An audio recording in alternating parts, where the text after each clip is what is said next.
ভেবেছেন এগুলো আমরা চুরি করতেছি? একদম না, আমরা এখান থেকে পাড়তে এসেছি জলপাই। হ্যাঁ, জলপাইগুলো বড় হয়নি, অনেক ছোট ছোট আছে। এরপরে ভাবলাম জলপাইগুলো পেরে নিয়ে বাড়িতে ভর্তা করে খাবো। তো যা ভাবা তাই কাজ। একবার যেহেতু মাথায় এসে গেছে জলপাই ভর্তা খাবো, তাহলে অবশ্যই খেতেই হবে। ইসমাইলদের বাড়ি থেকে আমি চলে যাব জলপাইগুলো নিয়ে এখন। আর আমাকে সাহায্য করার জন্য কিন্তু আমার ছোট বোন আছে, যে দেখতে পাচ্ছেন আমি জলপাই পাড়তেছিলাম আর ওর গেঞ্জির মধ্যে নিচ্ছিল।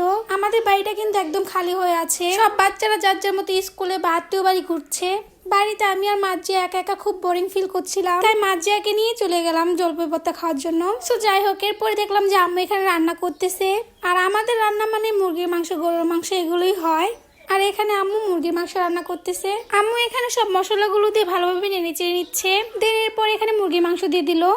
আমার আম্মু আমাকে বকা দিচ্ছিল। আম্মু বলতেছে একটা খাবার তো 1 থেকে 2 দিন খেতেই ভালো লাগে, এরপরে কিন্তু এক খাবার প্রতিদিন খেতে ভালো লাগে না।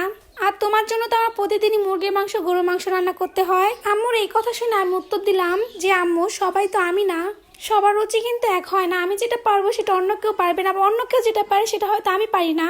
আর পারি না বলতে কোনো কথাই নেই, চেষ্টা করলে সবকিছুই সম্ভব। সো যাই হোক, আমি বলতে বলতে কিন্তু এখানে জলপাইগুলো ভাতের মধ্যে দিয়ে দিচ্ছি। এরপর আমি রাইস কুকারের ঢাকনাটা দিয়ে দিলাম। এখন ভাত আর জলপাই সুন্দরভাবে সিদ্ধ হয়ে যাবে। আর এদিকে তো আমার আম্মু সুন্দর করে রান্নাই করতেছে এখনো। এর কিছুক্ষণ পরে দেখে আমার জলপাইগুলো কিন্তু সিদ্ধ হয়ে যাচ্ছিল, এখনো ভালোভাবে সিদ্ধ হয়নি, তাই জন্য আর কিছুক্ষণ সিদ্ধ হওয়ার জন্য দিলাম। আর এইদিকে আমার আম্মু তরকারিটা অলরেডি রান্না করে ফেলেছে। দেখেন গাইস, দেখতে কতটা লোভনীয় লাগতেছে। সো যাই হোক, এরপর আমি জলপাইগুলো ভাত থেকে তুলে নিলাম। আর বাড়িতে যেহেতু কেউ নেই, আমি আর মাজিয়ে বাড়িতে একা, তাই জন্য আমি অল্প করেই মাখাচ্ছিলাম। দুপুরবেলা কিন্তু এরকম ঝাল ঝাল কিছু খেতে অনেক বেশি ভালো লাগে।